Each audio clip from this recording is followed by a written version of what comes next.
How can we best care for and love our kids as they navigate life in a confusing culture that encourages questioning whether or not they were born in the right body?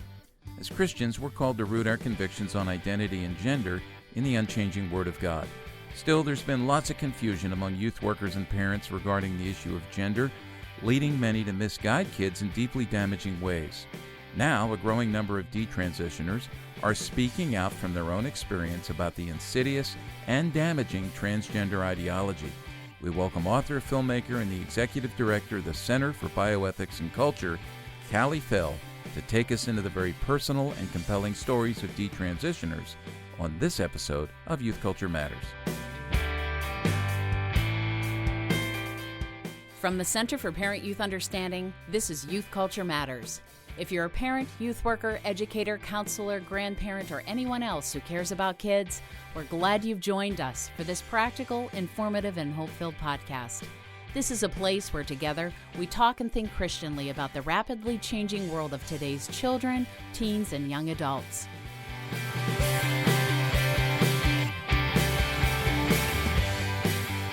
Well, welcome everybody to another episode of Youth Culture Matters. I'm Walt Mueller here in Elizabethtown, locked in the back studio here at the Center for Parent-Youth Understanding with Chris Wagner as we record another episode of this podcast, and I'm very excited about the conversation we're going to have today because, as you know, we work very hard here to keep our finger on the pulse of culture and look for ways that God's Word, God's will, and God's way speak to the realities that exist in the world. And we've all, I know, been talking a lot about matters of sexuality and gender. Obviously, that's at the very core of who we are as human beings and how we've been created. And it's in the forefront of cultural conversations right now with a lot of differing voices out there. As we all know, I'm not telling you anything you're not aware of, but differing voices that are shaping and in many ways misshaping, forming, deforming our kids and their understanding of who they are. And I think we need to have conversations about how to have conversations with our kids, whether they're our own kids or for those of you working in youth ministry, how we talk to them. And it's been interesting over the last couple of years, especially as it relates to transgender ideology and this transgender moment, some have called it, and that's what we're going to focus on here in the conversation today, that it seems there's been so much change so quickly.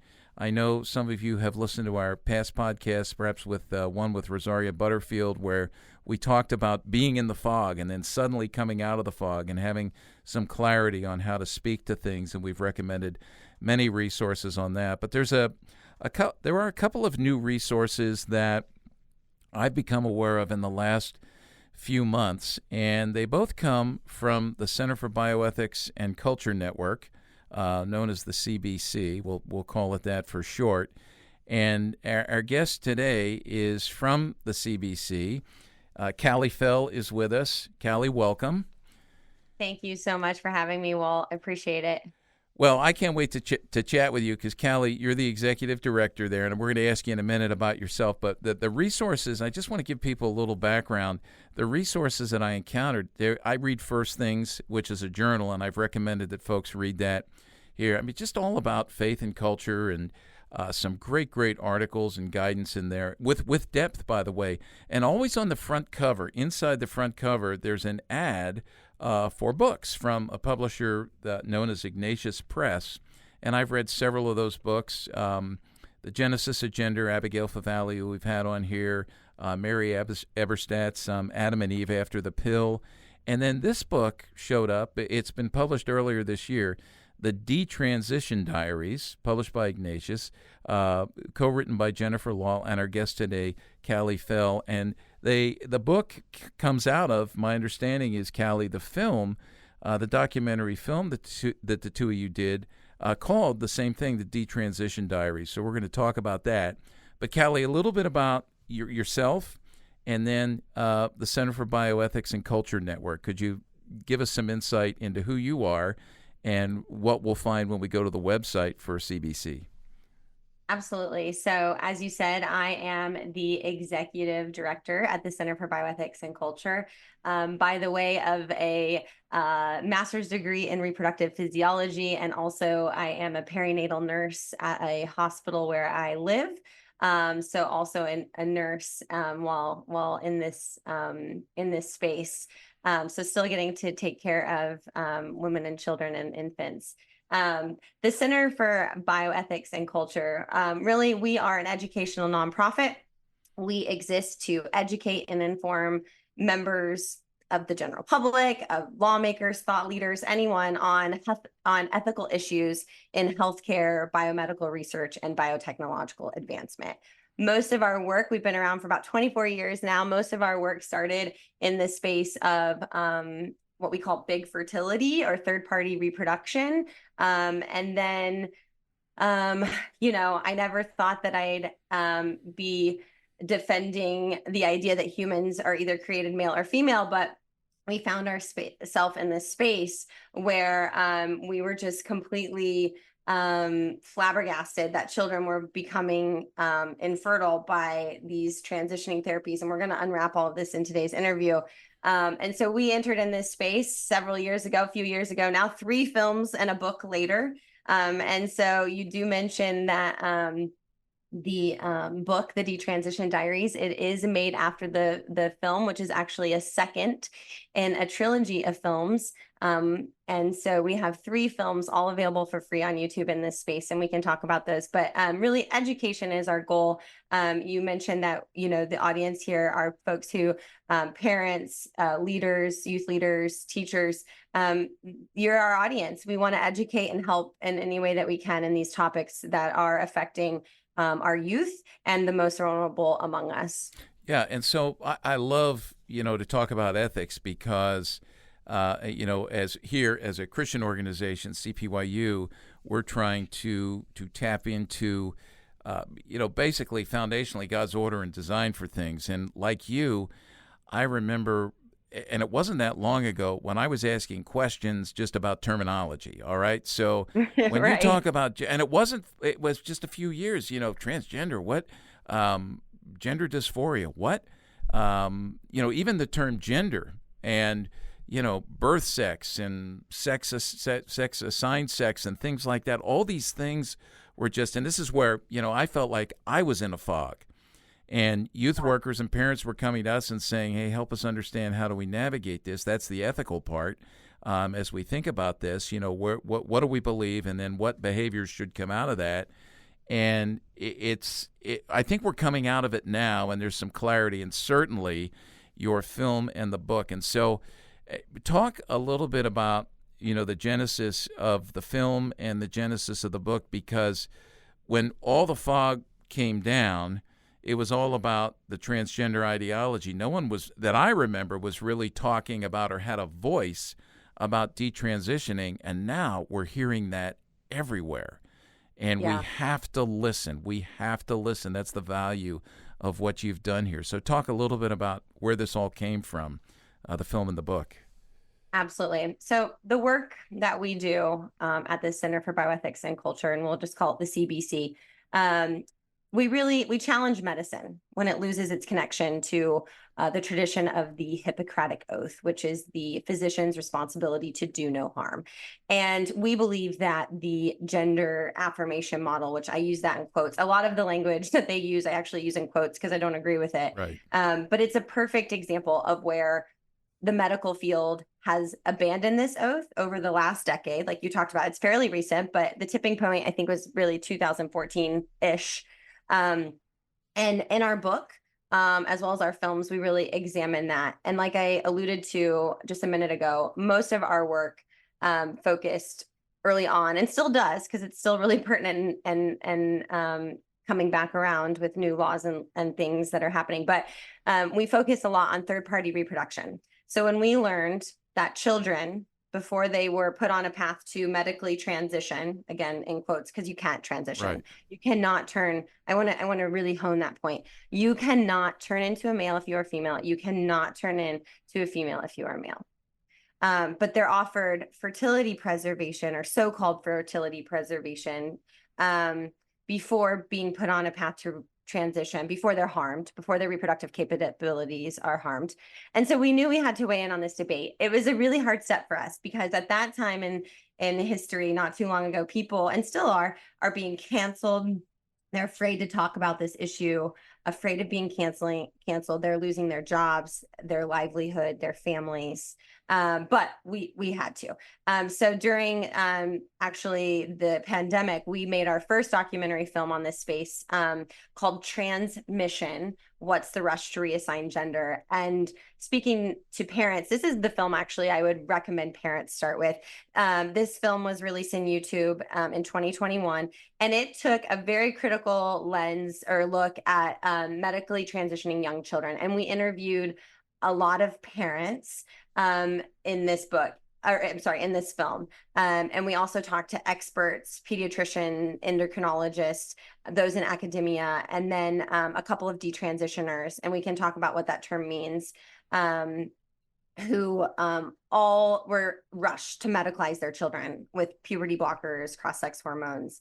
And it was kind of during the middle of making that film, which was really challenging because it was during COVID. We did a lot of online interviews. We kind of had this aha moment where we realized that the detransitioners, so again, I'll just define that term now if that's okay. So detransitioners are folks are people who believe they bought the lie that they were born in the wrong body, and they started on a path to medically transition. And again, quote, they started to medically, they took hormones or puberty blockers, or they had surgeries. So anyone who started on that path and then stopped. And for different people in interviewing detransitioners for this book, that can mean different things to different people. Some will just stop all hormones altogether. Some will go back and try to remedy with going back on the right sex hormones. Others will kind of stay baseline where they're at. It just kind of, but basically what they're doing is they're saying this isn't truth. This isn't working. So they're stopping. And then so at that point we really thought people need to hear detransitioners. This is the story. This is what we need to hear. And now we're starting to, like you said, hear from numerous on social media, YouTube. They're speaking out and they're growing. And the number of people exposing that truth is growing. So we decided then to focus on first girls, because it seemed like that's who was being targeted, right? Lisa Littman writes about this. We saw droves of girls like together transitioning or saying that they were born in the wrong body, wanting to be males. That's that rapid onset gender dysphoria, the social contagion. Abigail Schreier writes about that, right? Irreversible damage. Lisa Littman at Brown University. Yeah, we'll include links to all that as well. So perfect. Yeah. So that's kind of the space that was coming up. So we focused on the girls, and that film, also free on YouTube, features 3 girls: Kat, Helena, and Grace. And Grace was actually also featured on 60 Minutes, which is also came out at about the same time as our first documentary. And the backlash on 60 Minutes for including someone who was a detransitioner was enormous. It was crazy.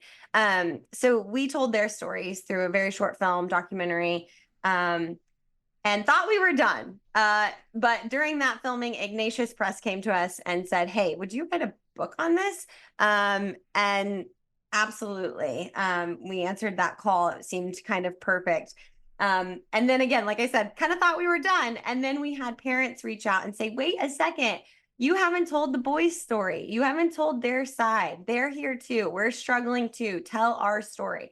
And so, through donations from parents, we were able to make the third and final film in the trilogy, just released a month prior to this book, called The Lost Boys: Searching for Manhood. And that's also free on YouTube. And so we feature, it's funny, we were done writing the book, and then Ignatius Press was like, "Oh, but now you have this new film. We want their stories too." So we expanded the book to include 2 of the male stories from that film. Oh, in the Detransition Diaries? So yeah, there's like yeah.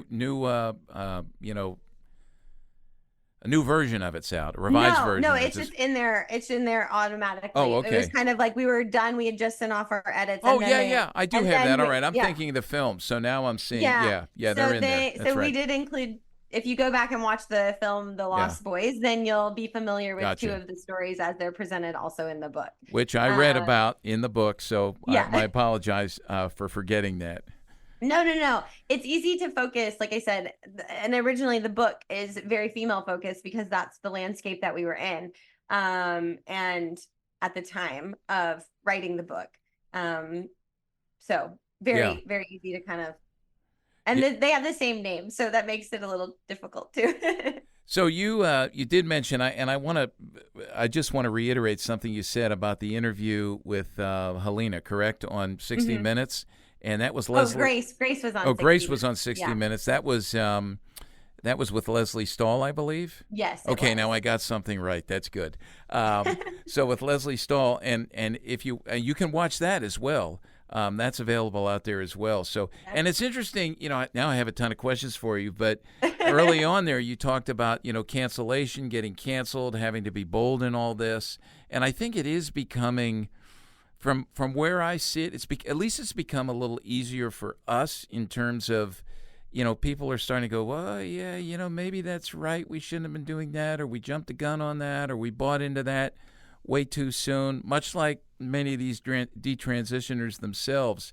And so I just want to say kudos to you folks for your boldness in doing this, because that models for us in many ways and creates opportunities for us to speak sense from the perspective of science and ethics and all of that, which most of us have little or no expertise in. So that's great.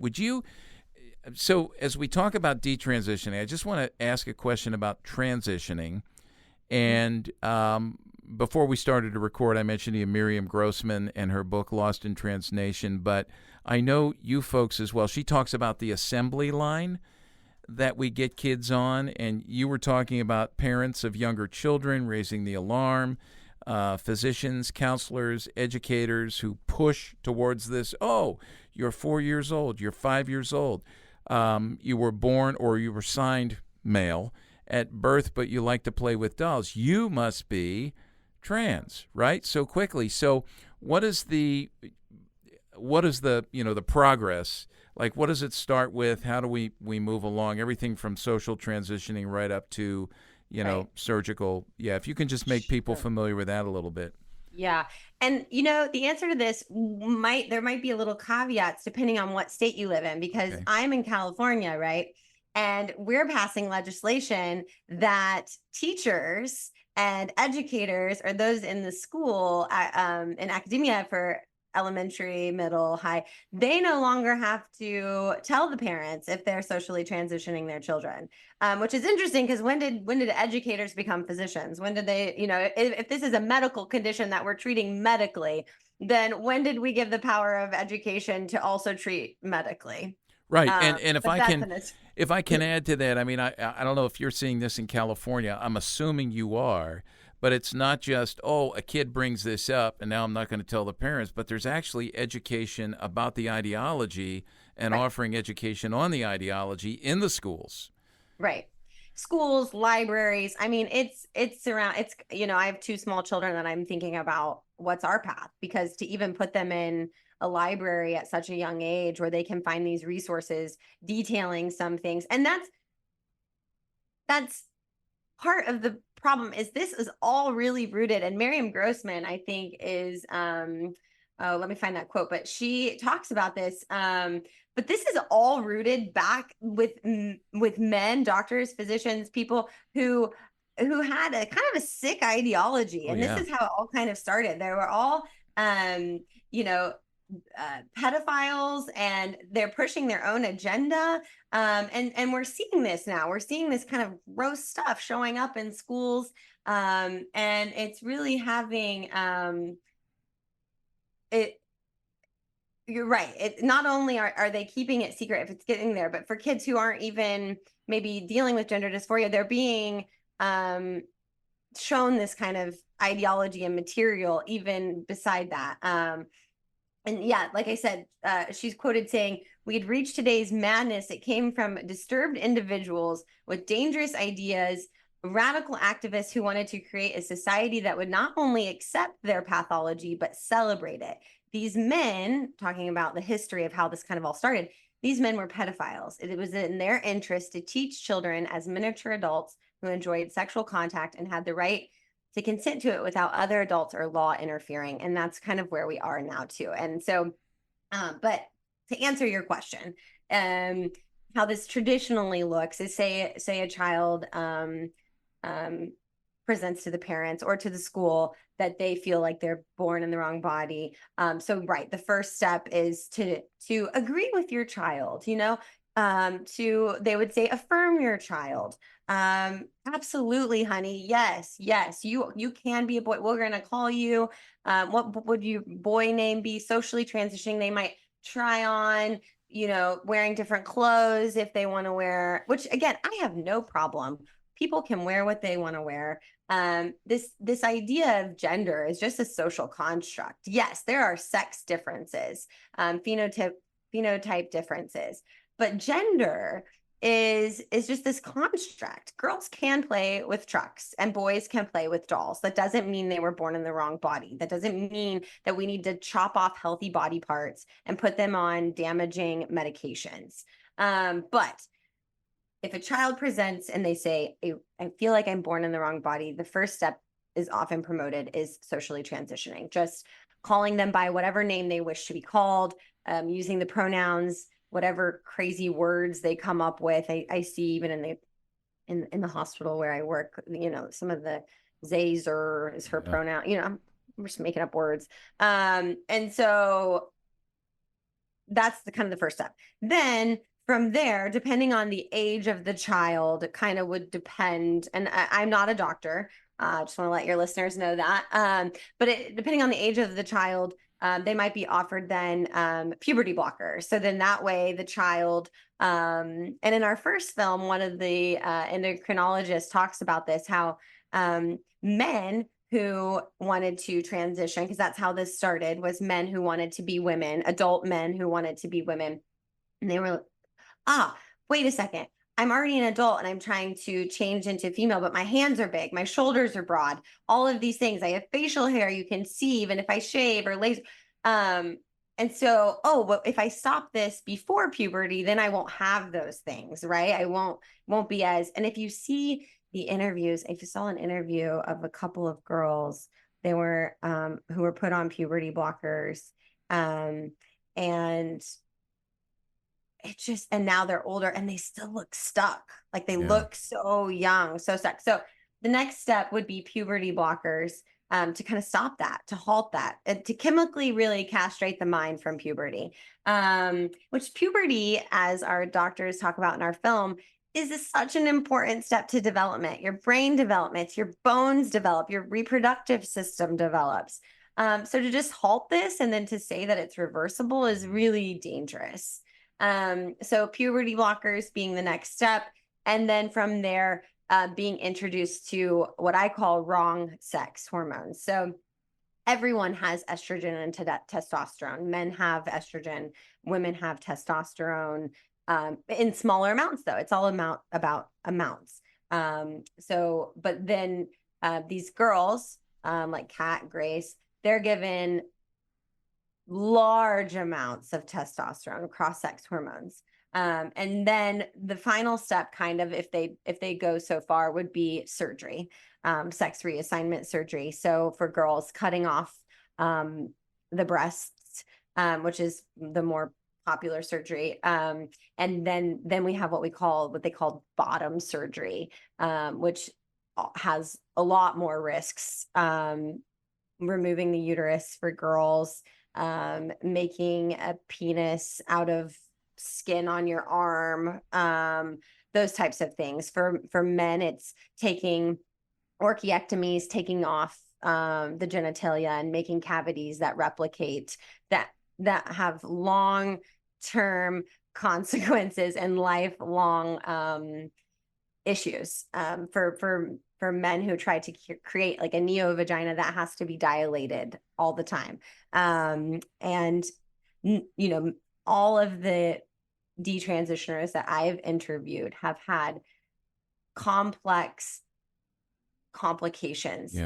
Richie Herron in the last film, Lost Boys, he's out of the UK. He's actually quite, I guess, not famous, but you might know of his name because he's suing. But he he talks about how he is a lifelong patient now. He will never be free of needing some sort of medical care because of his transition. So that's kind of the stepwise path that they would go on. And it's interesting because, as a parent or as someone who takes care of children, certainly there are safeguards in place. Certainly throughout this, someone is watching and monitoring the mental health. Someone is in there. And it's interesting in interviewing these detransitioners and knowing more about people who take care of folks who might feel that they have this incongruence, how easy it is to get a letter from one person, or how you've had one medical treatment or one mental health treatment and they write you a letter. Yep, you know what? You are. We have kind of turned medicine into this this practice of what the patient wants, the patient gets. The way I've heard that described is physicians now, they lean into the self-diagnosis of patients regardless of age. And I think the terminology I've heard is that, now as a medical provider, you're just doing what the patient is identifying as or self-diagnosing with, and we move forward that way. And so boy, your reference to the Hippocratic Oath, that is, we've got to go back and we've got to think about that quite a bit. I know we need to take a break here, but I want to say one thing before we break, and that is that, and I hope people caught it, typically when we have these dialogues and we get to, beyond puberty blockers, right, on Miriam Grossman's assembly line, that's what she calls it. Mm-hmm. We talk about cross-sex hormones. You called it wrong-sex hormones.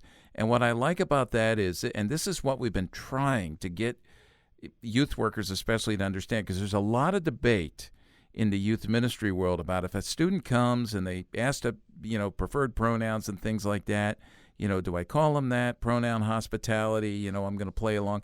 No. Tell the truth. And that's the thing. Because one little misstep from the truth, which is actually a lie, could set kids, affirm kind of what they're thinking about themselves and set them on this path that is, as you said, so destructive. And so when we come back after the break, I want to ask you a little bit about, some of the long-term effects of some of these different steps, because you do go through those in the stories with the folks in the book. And I want people to hear some of that, because now, this has been around not a long time, but long enough that we're starting to see the repercussions of this medically, and then even psychologically and spiritually. So, all right, we're going to take a break. This is Youth Culture Matters. I'm Walt Mueller. We're talking to Kallie Fell. We're going to come back and continue our conversation after this break.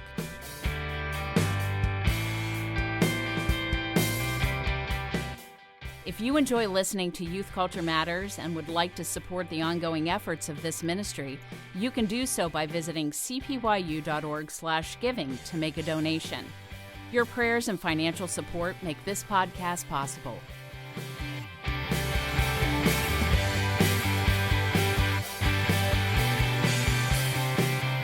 Okay, we're back here on this episode of Youth Culture Matters, where we're talking to Kallie Fell. And Kallie works with the Center for Bioethics and Culture Network. She's actually the executive director of that. We're talking about this transgender ideology, this transgender moment, and the book she's written, and the film, documentary films, actually. The book is the Detransition Diaries. I want to mention one thing before I follow up with another question, and that is that for those of you who are not aware, here at the Center for Parent Youth Understanding, for the last few years, we've held an annual symposium on traditional biblical sexuality and a changing youth culture. We have one of those coming up this fall, November 12th to 15th, 2024, here in Lancaster, Pennsylvania. You can go online to cpyu.org and find out more about that and how to register. It's a very rich time with a small group of people in the room. Duffy Robbins works with me on that. We moderate that together. We have a lot of guests come in, and we don't have any more than 25 participants in the room with us, so there's lots of good discussion and strategizing. So it's a safe place for you to come and have conversations about how to best address these issues in your home, your school, and certainly in your youth group and church. So, Kallie, we talked before the break about this assembly line and kind of how this goes, and even, young children, 4 or 5 years old, parents buying into this, physicians, educators pushing this, the medical establishment, with those different steps. And it was fascinating for me to read in the book, The Detransition Diaries, but also to watch in the film, as these young people who had bought into this and thinking this is going to fix everything for me. Just a little bit about the different steps many of them have taken, and what's the long-term fallout of that, medically, physiologically, psychologically, because it's amazing to me. I mean, it's not surprising, but as these people talk, just it's like, how have we lost our common sense that we're doing this to kids, or we're allowing kids, we're participating with them and allowing them to do this to themselves, and then they come of age and they're seeing what even just the physical repercussions of these things are. So I'm just going to let you talk on this, because I know this is what you address and you've heard the stories. Yeah. And as a medical professional myself, it's really hard for me to also fathom how we're taking a healthy person and we are medicalizing that person. Nowhere else in medicine do we do that. Do we take a healthy, maybe in like surrogate pregnancies, right? We're taking a mom and that's a high risk pregnancy. So maybe that's a caveat, but really nowhere else in medicine are we taking healthy bodies, functional bodies, especially in young children who don't understand what they're doing, who can't really give informed consent. And we are medicalizing them, and we are causing long-term issues. Yeah. And when you say nowhere else with children, I'll just throw on top of that, there's a chapter in the book where you go through lessons not learned from medical abuses of the past. And, some of the crazy things that people accepted and thought were okay, things like, you went through, lobotomies. Yeah. The Tuskegee experiment, if people aren't aware of that. I mean, they're Nazi Germany. I've read books on, the Doctor of Death, Mengele, and just some of the experiments that were being done there. And I think it's fair. It's, you can't be criticized for likening this moment to those moments, because I think in the rearview mirror, just with what you're about to tell us now, very quickly we're seeing, man, what a mistake, what a moral, injustice we've done. So. Yeah. And that's a really good point. I'm actually glad you referenced that, because I failed to do so. But not only are we doing this to healthy bodies, we're putting them in a diseased state, which is the opposite of the goal of medicine, but we are experimentally doing so. Yes. Which is that's the parallel. So not only can children not consent or understand what they're doing, but we're also doing an experiment on them because the studies are not there.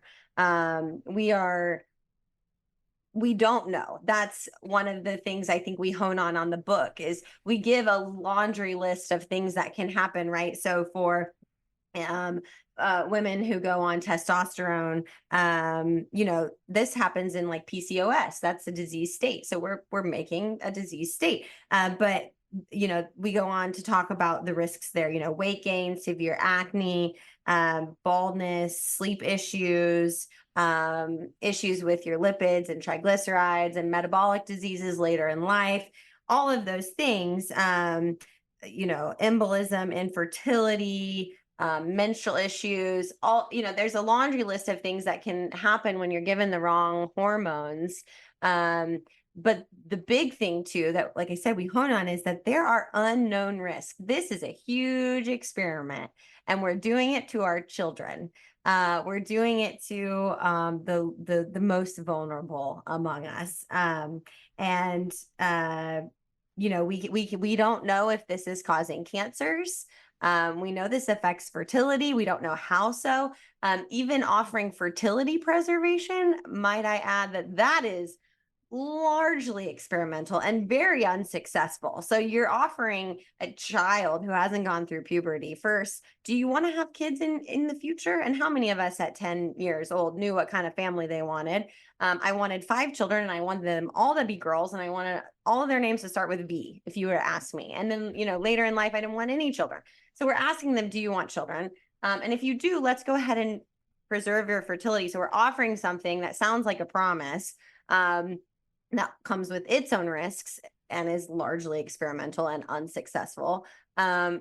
So yeah, it's a great point that you bring that up, because yes, we reference those times in our history, such as the lobotomy, the forced sterilizations, Nazi Germany, because they have parallels. This is where a political agenda was pushed so far that it completely disregarded the dignity of the human person. And that is what we're doing again at the core. We are disregarding the dignity of the person, of a very vulnerable person.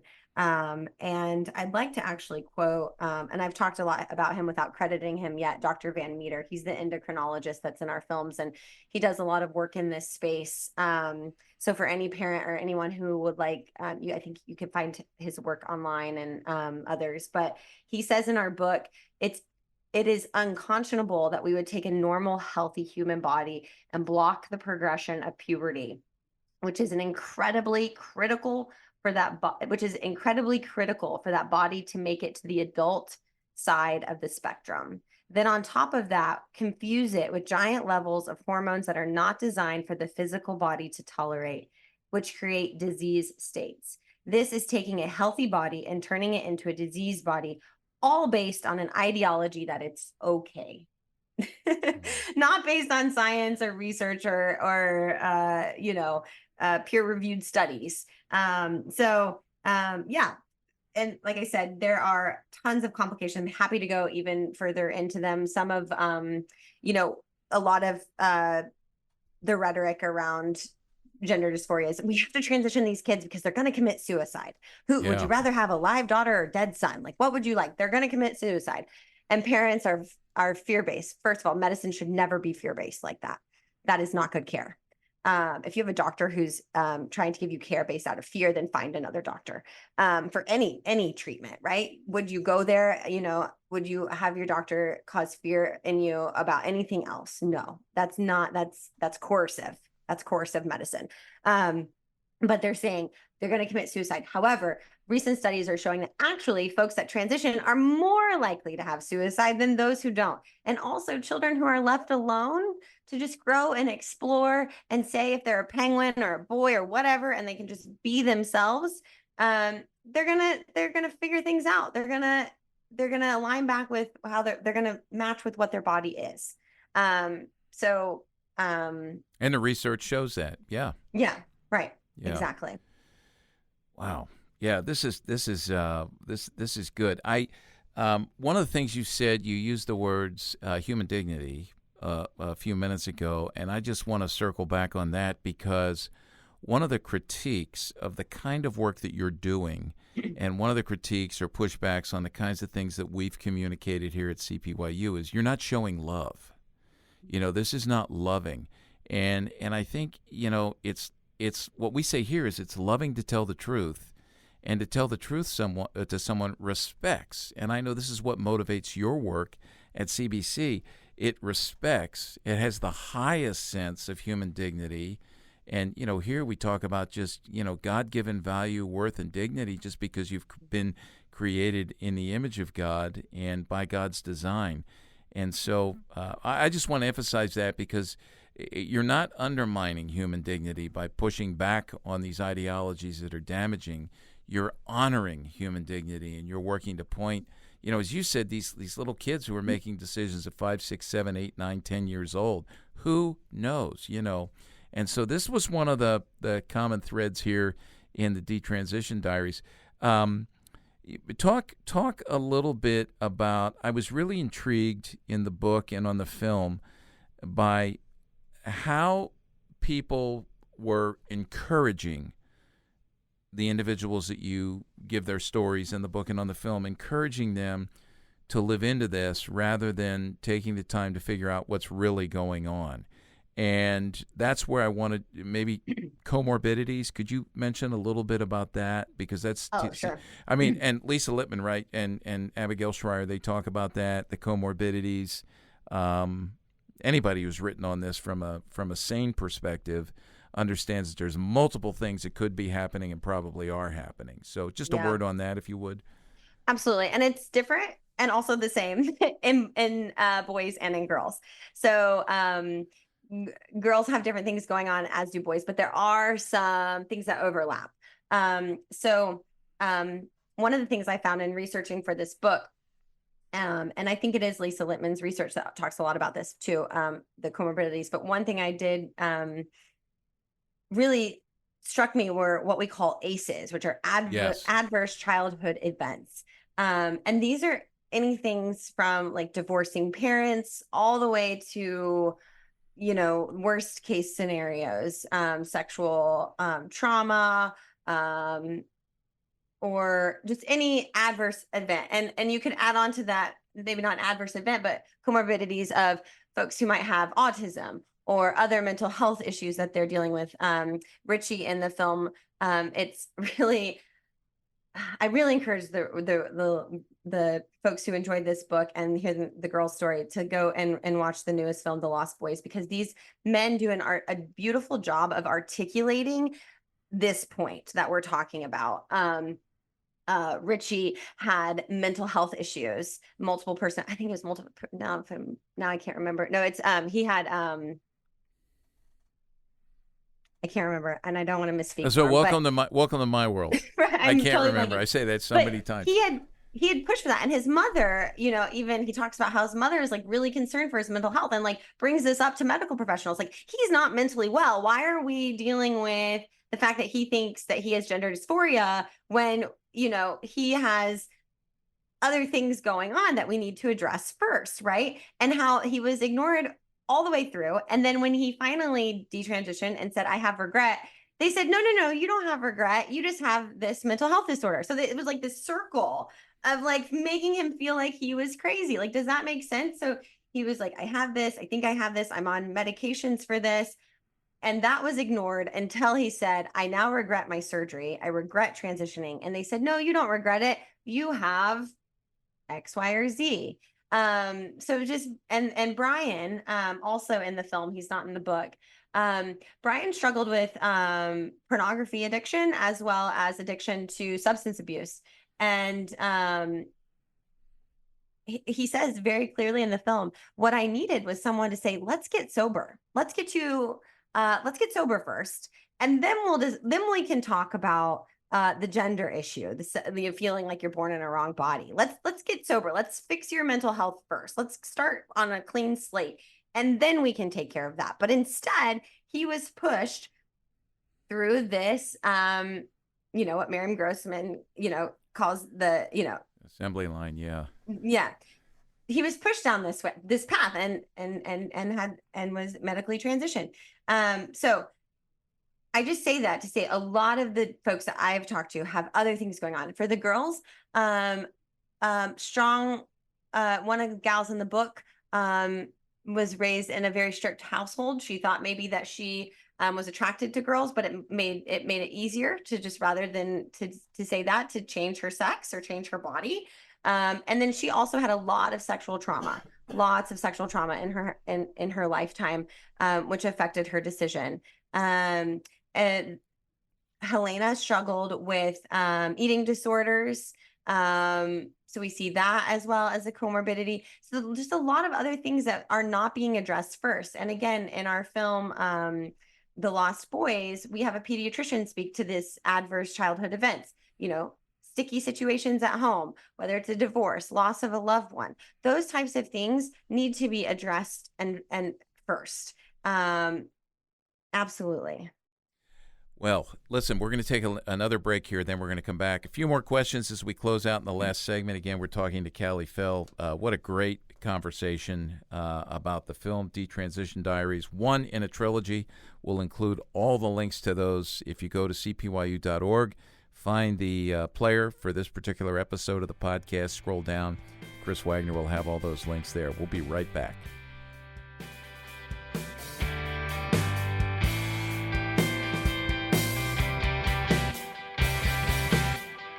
Hey there, Youth Culture Matters listeners. We've been told that one of our best kept secrets here at CPYU is our 1-minute daily podcast, Youth Culture Today. Each and every weekday, we release a new episode that's timely, practical, and hope-filled, all for an audience of parents, youth workers, and anyone else who cares about kids. Here's a sample from one of our recent Youth Culture Today episodes. Youth Culture Today with Walt Mueller of the Center for Parent-Youth Understanding. Unless you've been living under a rock, the demands made by those who embrace the transgender ideology are everywhere. Front and center over the last couple of years is the controversy surrounding whether or not biological men should be allowed to participate in girls' and women's sports if they choose to identify as transgender. What the conversation needs from parents is a clear commitment to tell our kids the truth about gender and God's good design. Salvo magazine reports on Sage Steele, a former ESPN Sports Center co-host who was told by the network to keep her opinions on transgenderism in sport to herself. Steele says, "I was like, no, and let's stop living in this lie. I literally said this is the hill I will die on 100% because these are facts. This is science. Come at me. Tell me I'm wrong. Tell me to stop supporting women. Go ahead. Tell me." Steele's words remind us that God calls his followers to be strong and courageous with the truth. For more on youth culture, visit us on the web at cpyu.org. Youth workers, do your parents a favor and get them to subscribe to Youth Culture Today wherever they get their podcasts.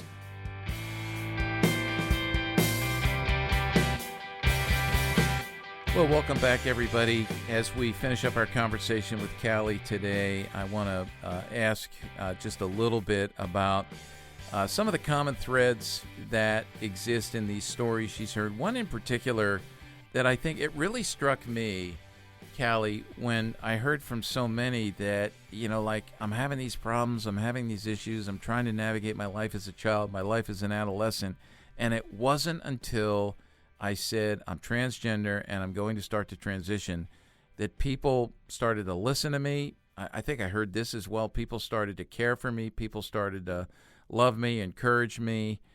Talk about that a little bit, because there's a takeaway there that I'm thinking to myself, we're not doing a very good job of listening to kids if they're struggling. And this is where they turn, and now suddenly they have, a place to be heard or a place to be cared in the transgender community, which, by the way, a lot of it online. You might want to talk about that as well, because that seems to be, these kids are confused. They go online, they find these groups, these chat areas and things, these threads, and then they say, oh, that's me, so start to buy. Yeah, I've given you a lot there, but go ahead. You have. And COVID didn't help any of this Right. Because, you're right. We've had in the last decade or so this huge boom of like social media and kids being online and having tablets and phones. And we've created this world where kids are getting unobstructed views or unobstructed access to online material. And puberty is hard. Everyone knows this. Puberty can be a really tricky, really hard time, especially, I'm a girl, I'm speaking from that, as a girl. And especially in a world today where it's not okay right now to be a girl. We are erasing girls. We are telling them that boys can be in their sports. We're telling them that boys and men can be in their spaces.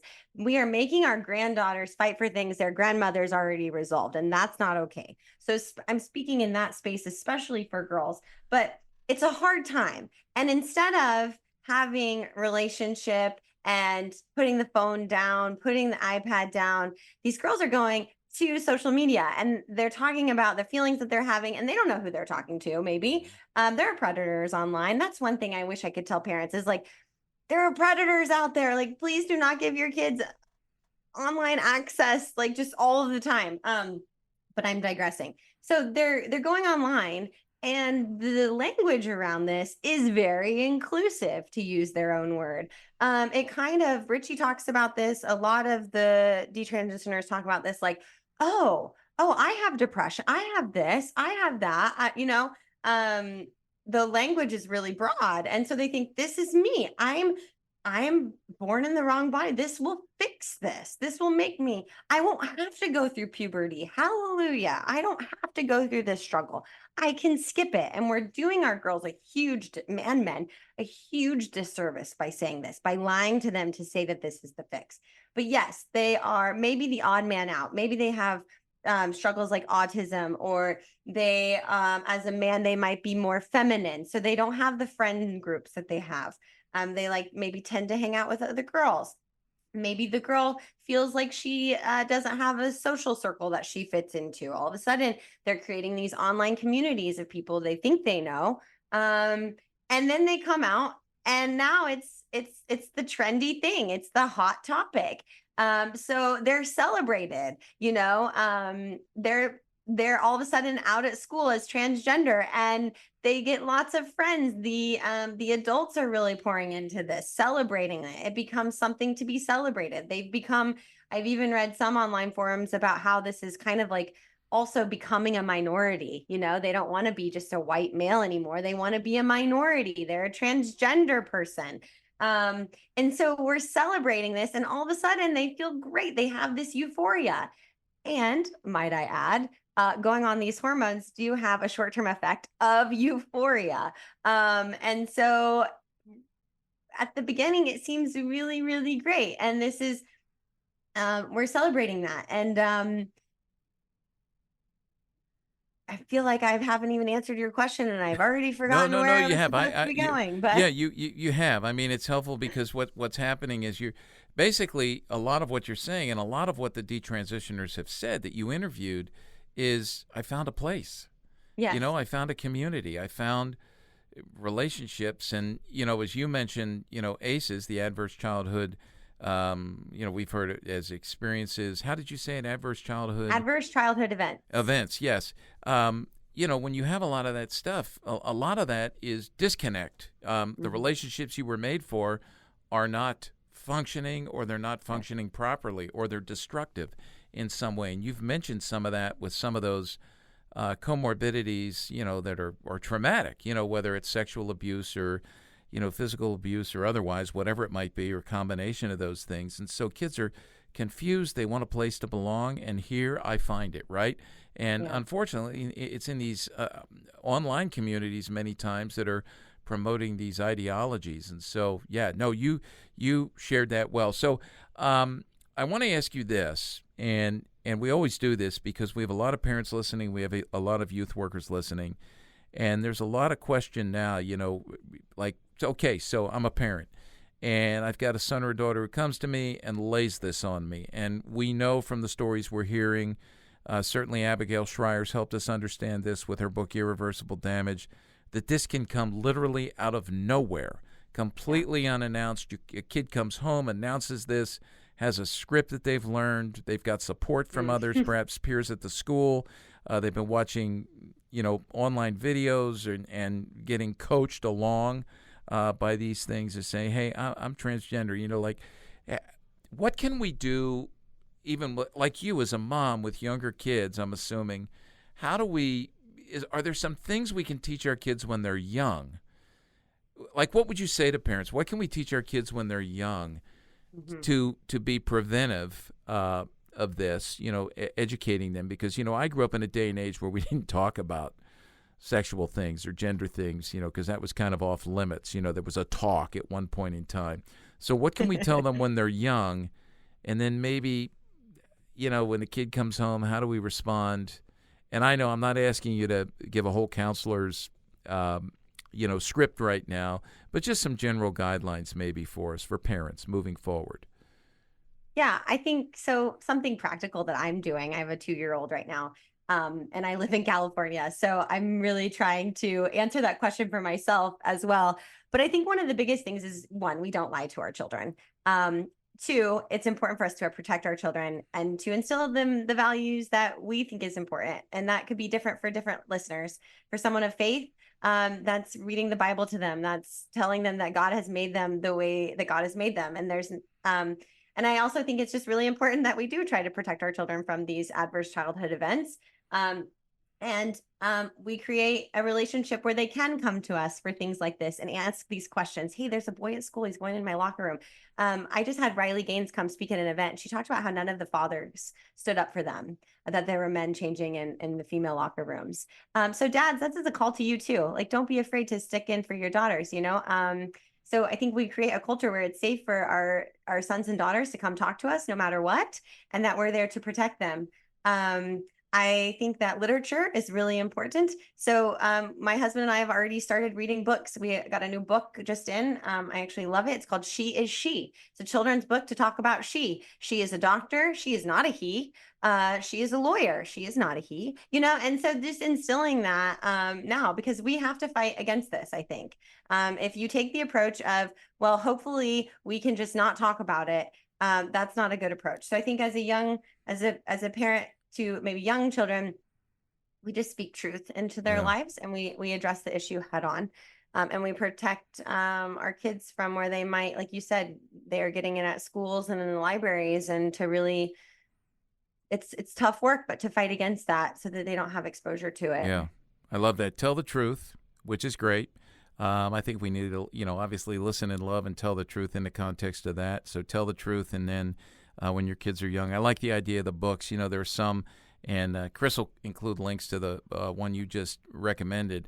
But I know here I've got a stack of books in my office from, I believe it's New Growth Press. Marty Machowski has written a few of those on gender and identity and value, dignity, and worth. So we'll include links to those. There's some great ones there. What about youth workers?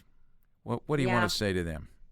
Well, and before I go on to answer that question, I'd like to address too really quickly the parents who are in the thick of it. Oh yeah, I'm sorry. Have I'm a parent sorry. or yes. I apologize for not answering that ahead of time or before, but who might have a thick of it, or their friend, their daughter, son or daughter has a friend maybe that's dealing with this.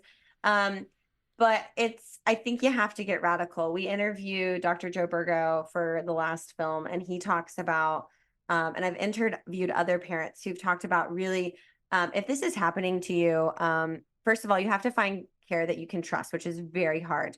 There's some organizations online that are trying to do a good job. Do No Harm is one of them, Gen Spect another, for getting care for folks who are in this. There are other parents who have gone before you. So I can include those references after the show and give those to you. But parents who now have an online presence that can kind of walk you through parents to know their rights. This is huge in the United States. Parents need to know their rights. And then also, Joe Burgo talks about sometimes having to do drastic things, right? A lot of the parents I've talked to, they've taken the phone away.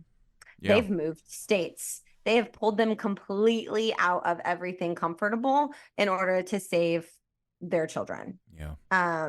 And that's a hard thing to think about. But it becomes, do you want to save your child through this or not? And I know that's a hard thing. I'm not going through that, and that's a hard ask, but I know a lot of parents and a lot of experts have said you've got to make drastic changes to help save your kid if they're already in the web of this ideology. And so that, and then to answer your question to youth workers, what would I say? This is hard not being a youth worker myself, but again, I think back to, telling the truth, calling people by what they are. I think also too, like we talked about, creating a relationship, if you can, with children who might who might be more vulnerable to this ideology, right? They don't have a dad or a mom at home. They don't have a relationship. They might be the outcast kid, but creating a relationship and instilling to them that they are fearfully and wonderfully made. I think not avoiding the topic by just meeting it head on is good. But again, you're in a hard space, and I hope that hearing stories and knowing that there are now more people standing. We interviewed Linehan is his last name. He was in our last film, and he just talked about the more people, he's a comedy writer, the more people that stand up, the more people that say to, pronounce truth. Hopefully you are in a space like your congregation or the people around you, leadership, can join forces with you. Because the more that you call it for what it is, and you don't push in, you don't give in, the easier it is. Because I know it can be scary. You've got parents who are like, wait a second, my son is saying she's a she. I want you to call her she. It can be a really scary place to have to face that confrontation. But I just encourage you Yeah. to face it and, stand firm to the truth. And there are now, because there are so many people now speaking out, there are some really great resources that you can dive into and find. But to stand firm, it's hard. Yeah. Yeah. Boy, this is so good. And I've said it before earlier, but we really appreciate the work you folks have done. It was funny when you were in the beginning, you were talking about the trilogy of films. I got a hunch you guys are not done. There's going to be books and films that, because the culture's changing so fast. And like you said, this great advice, talking, telling the truth. Hey, the culture we say it here, the culture is catechizing our kids 24/7 on all matters of life, and teaching them. This is teaching them, hey, this is what you need to believe, and this is how you need to behave. And that's not to say the culture can't get it right from time to time. We believe that, but more often than not, especially now in this moment, it's getting it wrong, and in particular on this topic. So our kids are hearing a lot of lies. We need to tell the truth. Do you guys have anything in the works there at the Center for Bioethics and Culture Network? Is there that you can talk about? Maybe you can't talk about it, like anything new we can look for, because we do want people to go to the website. There's great resources there. Well, we are kind of going focused. We're a very small staff, and we are based on things that are happening culturally. We are shifting our focus back into the space of infertility and reproductive medicine. We're keeping our fingers on the pulse of everything happening in the industry, Yes. I say, of gender medicine. But we have, like I said, there's some great groups who are really just doing wonderful work on that. We are taking the film to Lisbon, Portugal, coming up here in September. We've got some wonderful screenings across the nation that we're doing. But you'll see a lot of our work here in the future coming up in the space again of third-party reproduction and how we can protect women and children in that sphere. But right now we have no films that we're working on. Our podcast hopefully will relaunch in 2025. But right now, yep, we are just promoting this film and this book and gearing up for a fight on third-party reproduction. Yeah. Well, I'm just going to echo what you said about, promoting the film, promoting the book. We're doing that here. So Thank you. Youth workers, take time to watch this. I'm going to say to parents, you need to watch all the films in the trilogy. The one that, we've been talking about today is the Detransition Diaries. Watch that. I think it would be a great film. It's only, about 45 minutes, and it's free on YouTube. So you can sit down, you can watch this in your home and have great discussions about it.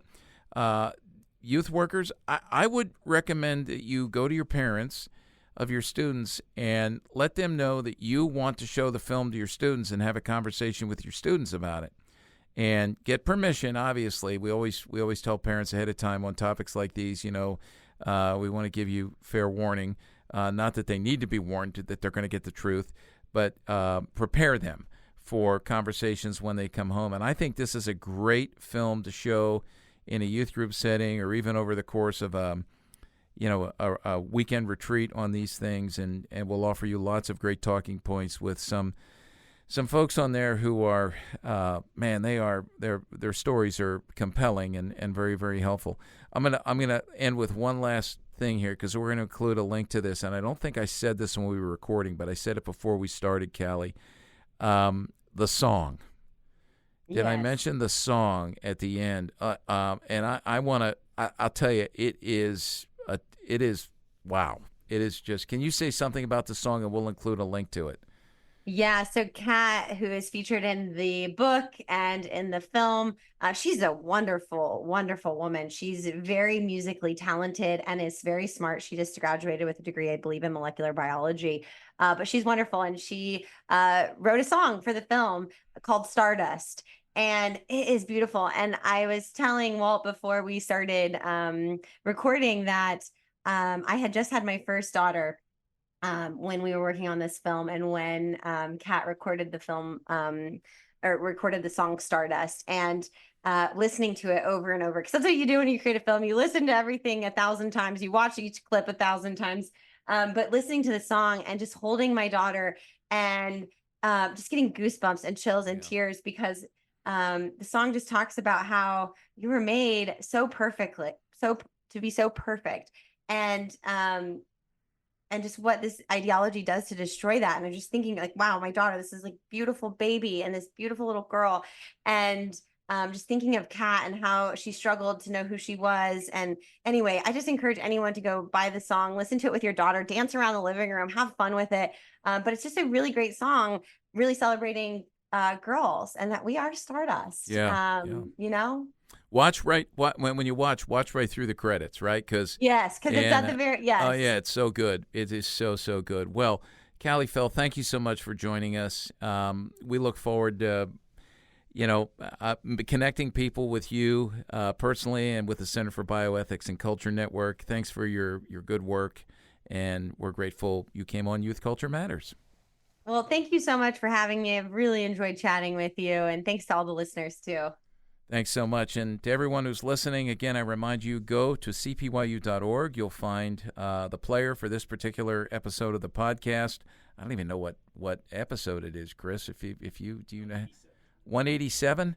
We're getting close to 200 episodes of Youth Culture Matters. That's exciting. But if you look for episode 187 and you scroll down to below the player, you'll find links, lots of links today that'll be very, very helpful for you. So thanks so much for listening in, and we'll talk to you on the next episode of Youth Culture Matters. Thanks for joining us for Youth Culture Matters, a podcast from the Center for Parent-Youth Understanding. If you'd like to learn more about today's youth culture, visit our website at cpyu.org. And if you have any questions, comments, or feedback, email us at podcast@cpyu.org.